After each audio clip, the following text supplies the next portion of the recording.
Hello, I'm Stan Stalnaker, and we're here at the Transition Forum online. Joining me now is Timothy Papandreou, who is the Emerging Transport Advisors CEO.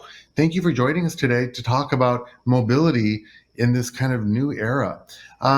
Let's get started with a really basic question. The necessity for us to have alternative transport in a sustainable world is undisputed. But we're now faced with this kind of wrinkle. We have to build trust in public transportation systems and in shared mobility. How do we do this in a world where everyone is a little bit perhaps concerned about the germ? Yeah, so it's a really good question. It's something that I think is going to be front and center as we transition out of the shelter in place that we've had and go towards some sort of recovery. Many of our transport systems, as you know, have had dramatic drops in their capacity, and the ability for them to come back and revive themselves at these restricted caps that governments are putting on these transit systems is just not possible. The physical cost of delivering service. So we have to figure out ways to develop trust that people will feel safe and feel comfortable riding these services, whether it is mandatory face coverings and masks, temperature checks, some sort of contact tracing to keep the system transparent is going to be really important because people want to de-risk their way of getting around and increase their options. And from a sustainability perspective, we can't afford to have everybody move out of public transport, walking and cycling and into private cars. We would actually be making things worse. But the COVID-19 situation creates a conundrum where we don't have a vaccine yet, and yet people do need to get around. So creating the transparency and the trust so people can get back onto these systems is going to be key moving forward. I do believe, though, that the bicycle, in all its forms, in all its styles, is going to be front and center in that ability to keep people moving and connected while keeping people safe and hopefully keeping them healthy, not just from the virus, but healthy from a perspective of their physical health as well. Well, your perspective must be global because of the work that you guys do. And the reality is that the situation can be very different in some countries versus others. There are some cities in particular who fun- really can't function without public transportation. So, in terms of building this trust, are there any solutions that you see emerging that would enable us to get back onto subways and public transportations safely?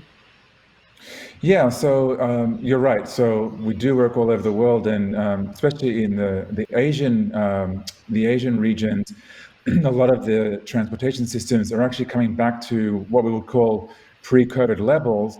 And how they've done that is very specifically mandatory mask wearing, temperature checks at the gates, removing all the contact that you have with the ticket, the gates, the doors, etc., minimizing contact, and then using contact tracing to make sure that people who are being exposed know what the situation is. So bring a lot more transparency into the system. That's very different from the case in Europe and in North America, where we're still in this recovery phase and limiting capacity. We do know that we need to allocate more space on the street so that transit vehicles don't get gummed up in congestion. They're going to need to be able to move more frequently now, especially at reduced capacities.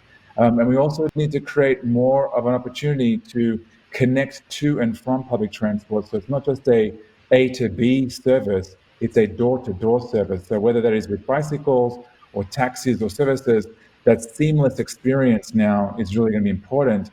But it comes down to the basics: dedicated lanes for buses, easier boarding processes, integrating the transport system with other modes, and then some of those safety features where it is about mask wearing, temperature checks, and tracing.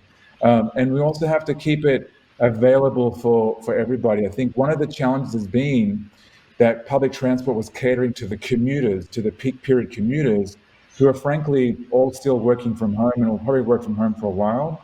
And we've seen that essential workers need transit access around the clock in every area. And I think that's going to be the real change that we see, that we're seeing from some of the best practices around the world. Do you think that the move to commuters working from home more often would result in maybe a more even flow in terms of the demand for public transportation as we start to go back into offices. Like within many companies, I know in places like London, there's talk about staggering workforces, 1 week here, 1 week there, 1 week there. Do you think that we're going to see a maybe more even flow for the demand for public transportation that might take off some of the pressure in terms of that traditional peak hour that you might have in the morning or the afternoon? Yeah, I think that's a really good question. And we are seeing that. We know for a fact that a lot of the, let's just say, technology-focused companies are asking their staff to go back until next year. We also know a lot of other companies that have operations that they need people to work together on are asking some people to go back. But I don't see us having a fully loaded work site for the near future, for the foreseeable future, frankly, because we can do a lot of the work that wasn't clear could be done from home, can be done from home now. And you're right, that means that our peaks will be very different. We may not have the freeway peaks that we had before. We may not have the transit peaks that we had before. And that's a good thing because providing peak service is the most expensive thing that we can do because we have to add and buy more buses and trains.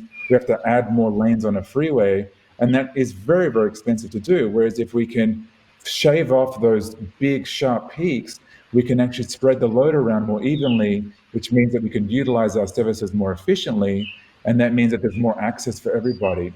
But to do that, we have to make some partnership discussions with these employers. Like, can we guarantee that they actually will stagger the workforce, that we will actually reduce the peak of the peaks? And those things are the conversations that are starting to happen now. And we need more of those conversations and more direct partnerships between the large employers and the small employers and the transport systems so they can work together as one. Right. Well, it is a vision for the future that's going to involve everyone's cooperation. Thank you so much for joining us today at the Transition Online Forum. Thank you, Timothy. Thank you for having me, and best of luck for everybody. Stay safe.